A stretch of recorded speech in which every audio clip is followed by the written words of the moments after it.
Hello everybody, welcome back to our HardReset.Info channel. Today I'll show you how to easily manage supply settings on your HP DeskJet 4220e.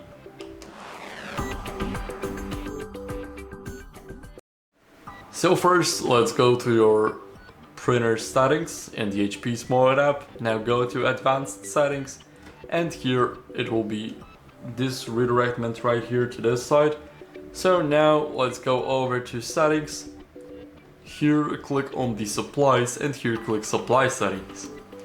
So as you guys can see, here we can enable the cartridge projection, and it will allow the cartridges to be protected for the used fleet of products to prevent the theft, so somebody can steal that but you have the cartridge protection. So that be it. Thank you guys for watching. This is where you can change that. Hope it helps you, and goodbye.